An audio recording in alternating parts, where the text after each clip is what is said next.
So guys, ayan. So naka-dual camera ako. Kayo naka-view din. May view doon sa city and may view din dito sa akin while kumakain ako.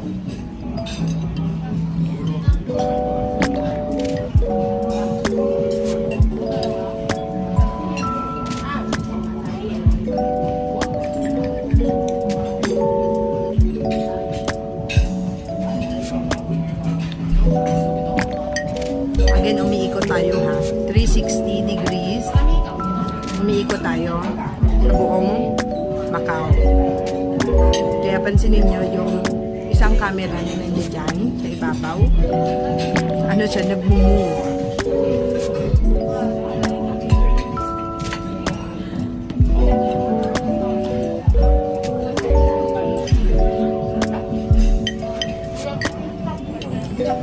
Binidyoan ko yan sa Hig Daddy na nag-move. Game over.